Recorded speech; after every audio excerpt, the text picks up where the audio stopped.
Welcome back to another episode of Better Than I Found It, the podcast all things college golf. You're listening to Mike McGraw, the men's golf coach at Baylor University. Today I'll begin Better Than I Found It with a Baylor golf update. Now, two of our former Baylor Bears continue their really good play out on the Korn Ferry Tour. In fact, as I sit here recording this podcast, Cooper Dossie and Johnny Kiefer are playing final round of the Korn Ferry Tour Championship in French Lick, Indiana. They each started the final round at 2 under par, and were tied for 18th place, 8 shots behind the leader. Johnny, who is number 1 on the points list for the current season, has already secured his PGA Tour card for next year. Cooper is currently number 46 on the points list and will retain his Korn Ferry Tour card for next season. Congratulations to both you guys. We're very proud of you here in Waco, and we wish you the very best going forward. Now let's talk about our current season thus far. Now, unfortunately, we haven't gotten off to our best start. We've kind of struggled in the first few events, especially the first two, the Folds of Honor up in Michigan and the Fighting Illini in Chicago. Now, both tournaments, we didn't play well as a team. We did have some individual results that were pretty good. Jonas Appel led the Folds of Honor after 18 holes individually, and Alex Hurd shot a final round 67 there to finish 11th in that event. However, this past week's team event at the Trinity Forest Invitational up in Dallas, that's SMU's tournament they host, we opened with a really solid 9 under par, 279, to grab a share of the lead with Southern Cal. That day, we were led by Jonas Appel's 66, 6 under par, which included an eagle on his very first hole of the day. We also got under par rounds that day from Vincent Sternfeld, who shot 70, and Davis Ovard, who shot 71. Unfortunately, round 2 did not go our way. We shot 4 over par, 292, one of the worst rounds of the day that day, and we dropped all the way to 8th place, which was pretty disappointing for players and certainly for coaches alike.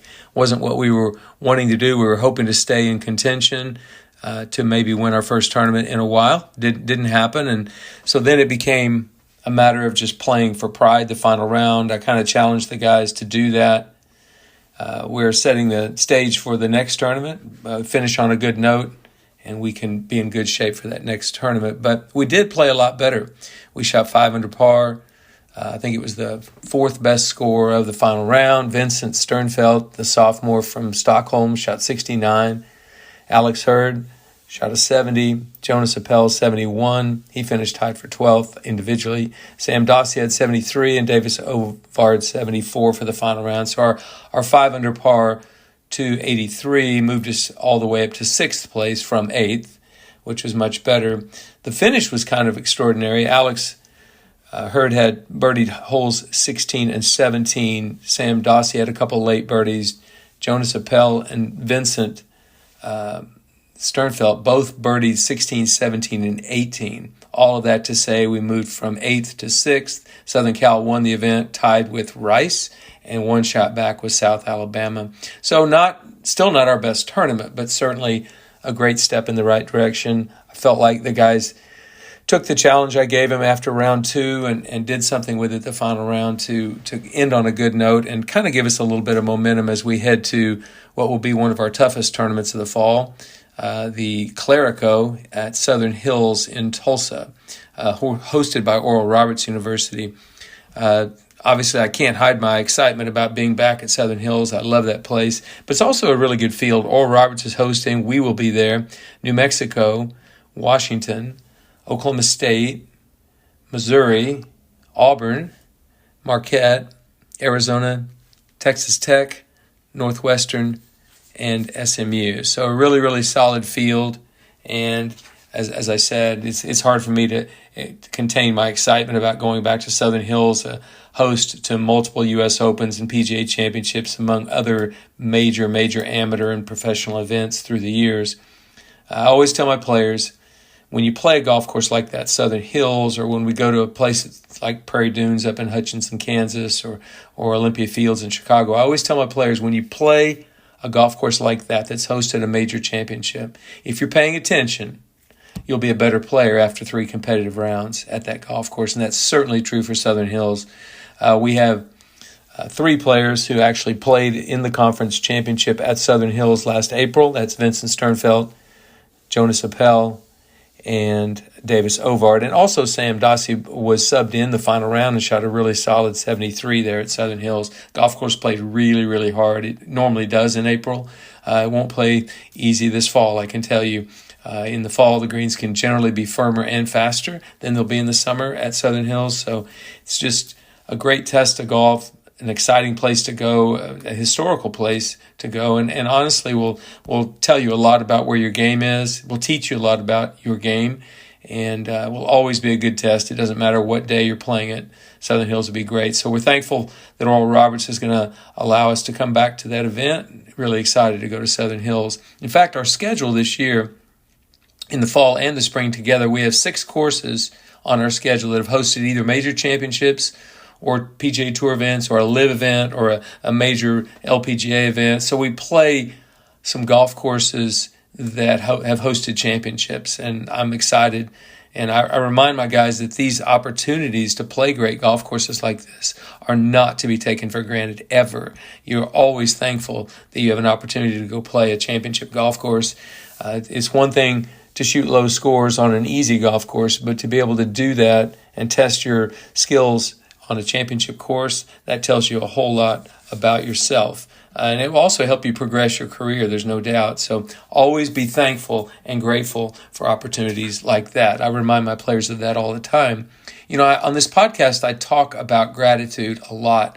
I've mentioned it, I don't know, countless times, that I've always felt like gratitude, being grateful, being thankful for something or anything is one of the very best human qualities.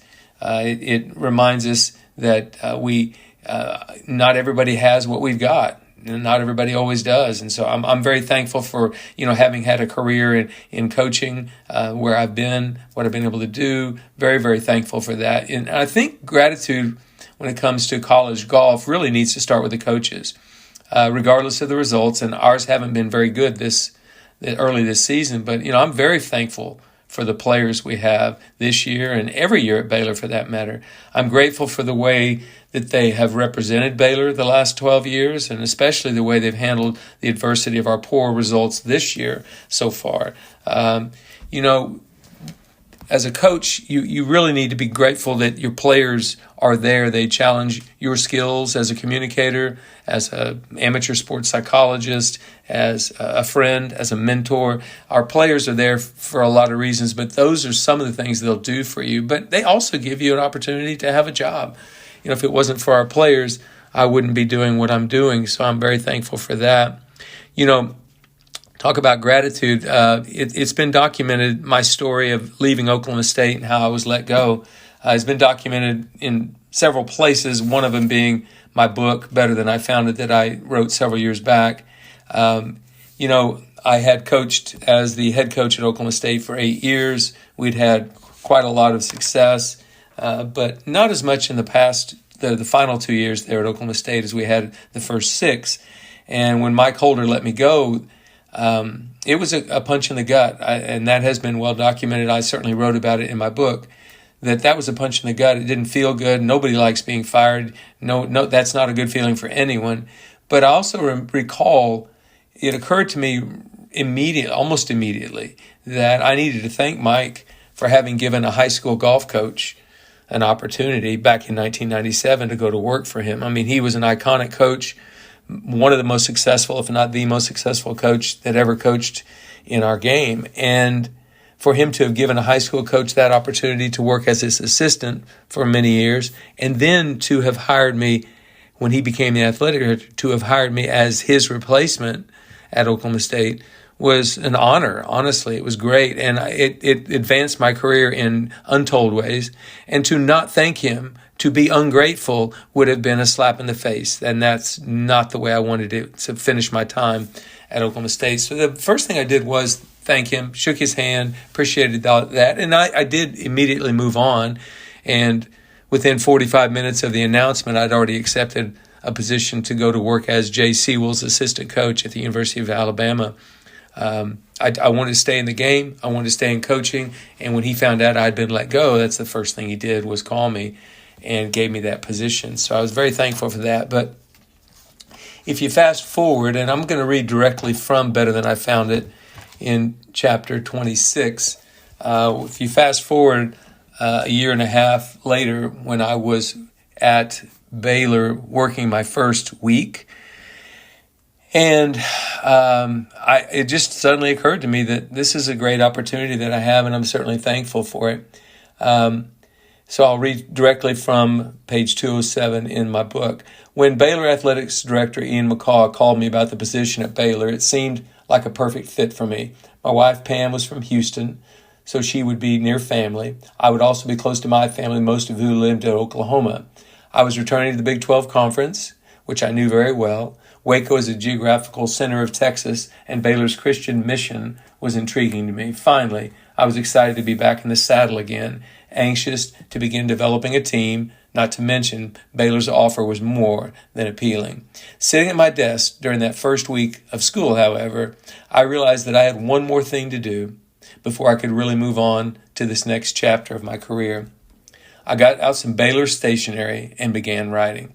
Letter to Mike Holder, August 25th, 2014.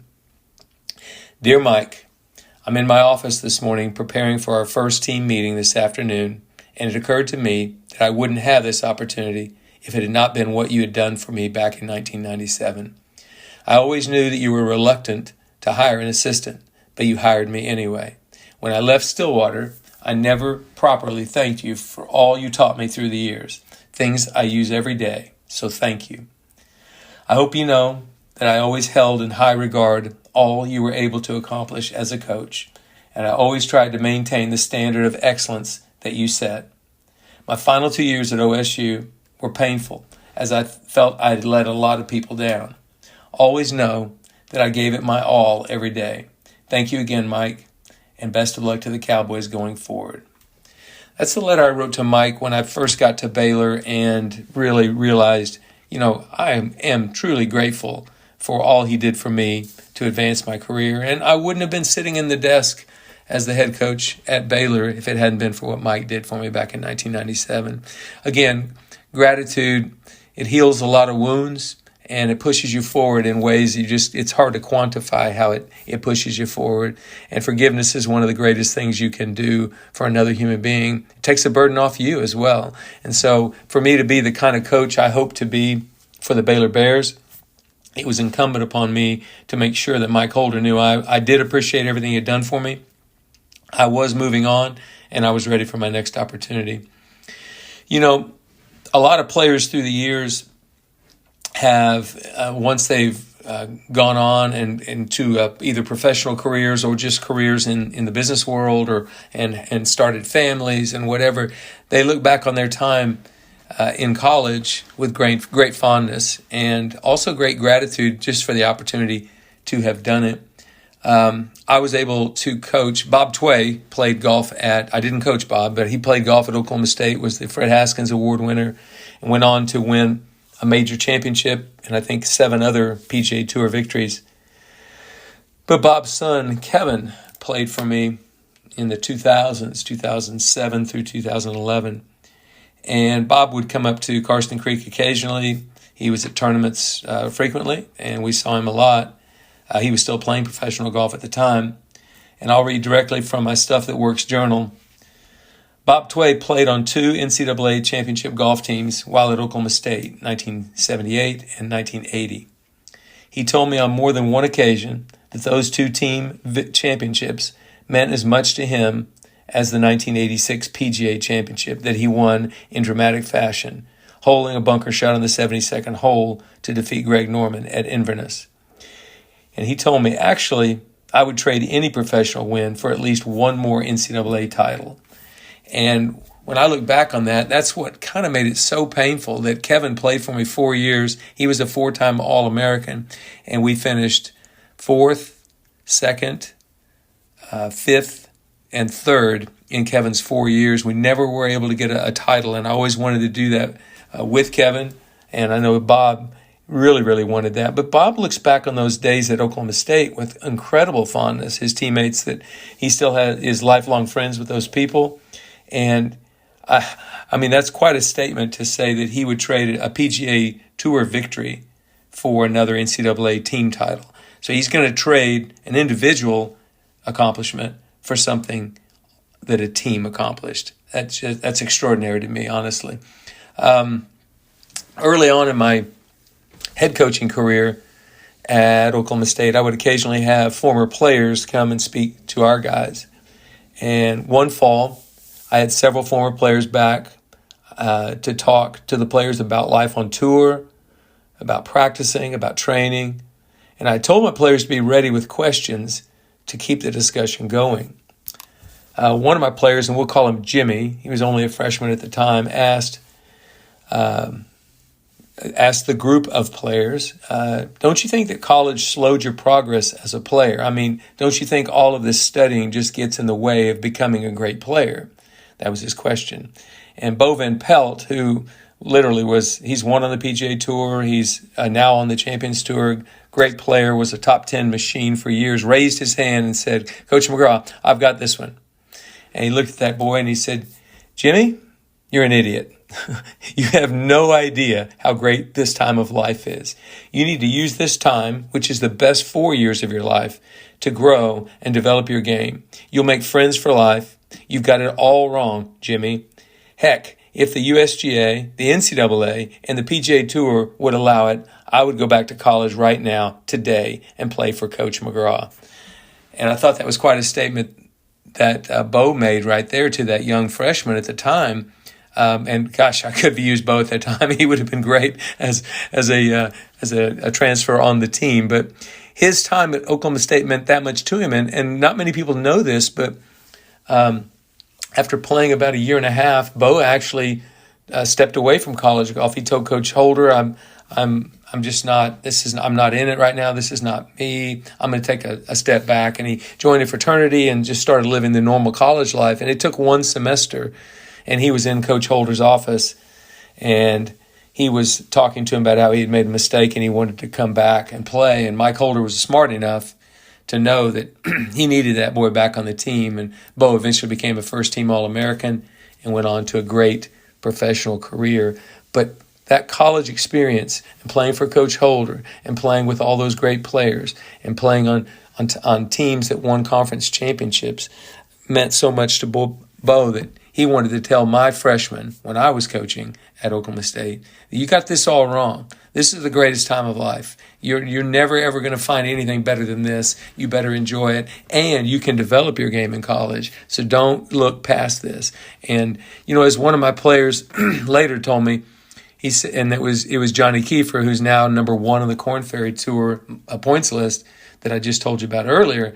Johnny once said when COVID hit, we had 5 players on the team, 2 of them seniors, that was Colin Kober and Cooper Dossie, who immediately said, if the NCAA will give us an extra year for COVID, we're coming back. We want one more year. And Johnny Kiefer, Tyler Eisenhart, and Luke Dossie all said they were coming back. And as Johnny put it, he says, there's no way to over-prepare for the PGA Tour. This is a great time of life. I'm staying. If they give us another year, I'm staying. And so Colin and Cooper came back for one more year, their senior year, their 5th year. And Tyler Eisenhart, Luke Dossie, and Johnny Kiefer all came back. And it's part of the reason that we made nationals in 23 and 24. That trio right there, their commitment to come back for a 4th and 5th year was extraordinary. And I think it was great. And it spoke directly to how much their time at Baylor actually meant to them.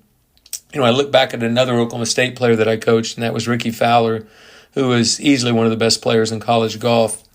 When he left and turned pro, he told me, he said, thank you, Coach, for all you did. I've really loved my time at Oklahoma State.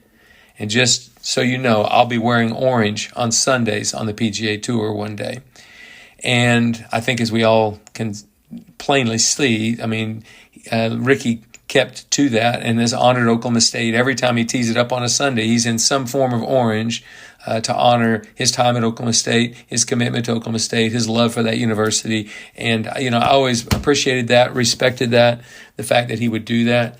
And it's meant a lot to me through the years. I know it's meant a lot to Alan Bratton in recent years as Ricky has come back to talk to the team. So getting back to this gratitude, just being thankful for the opportunity to play college golf, being thankful for the opportunity to coach college golf. If I'm speaking to players out there, either current college players or future college players, remember gratitude is a great human quality. Be thankful for your parents who have helped support you in every way possible, financially, spiritually, emotionally, as you've come up as junior golfers. Be thankful to your coaches. They push you and challenge you all the time. That's high school coaches and college coaches as well. Whatever teams you've been on, be thankful for your teammates. I once heard it said, this is not mine, but I once heard this said, you'll forget the wins and losses. You'll forget the post-game talks. You'll forget the ups and downs. But you'll never, ever forget your teammates. So thank your teammates for all they've done to create memories and lifelong friendships. Thank those who have supported your dreams. Just that could be anybody that supported your dreams, a member at the club, a mentor of some sort. Thank volunteers, rules officials, and tournament organizers. You get to play in these wonderful tournaments on these great golf courses. And it's more than that. It's the people behind the scenes that are doing all the work to make those tournaments go. Be thankful for manufacturers' reps that actually help you get in the correct equipment, that sponsor you as you come up. Be thankful for that. Be thankful for anybody who's ever believed in you, but also be thankful for those who didn't, because we know those who didn't believe in you inspired you to better heights or higher heights. Be thankful to your competitors. Iron sharpens iron, and they've made you better as well. Always be thankful for that. Finally, be thankful for God. He blessed you with talent. And as I've always heard said, your talent is a gift from God. What you do with that talent is your gift back to Him. So He's given us all a certain amount of talent. Being thankful for that, being thankful enough to develop that talent, that's a wonderful thing. I think Daniel Makepeace said it best with regard to playing on a team in college. He said, you only get so many times to put the uniform on. Don't ever take it for granted. So this podcast, although it was a shorter one, was meant to remind all of us that being thankful and grateful for all the opportunities we have in good times and in bad, when the results are good and when they're not, being thankful for the opportunity to be able to do this is something you don't ever want to forget. And I'm truly grateful for all of my Better Than I Found It listeners. Thank you so much for listening each week. It's an honor to come into your phones or into your devices and actually get to talk about this great game and this great profession that I love so much. Thank you again, and we'll talk to you again next week.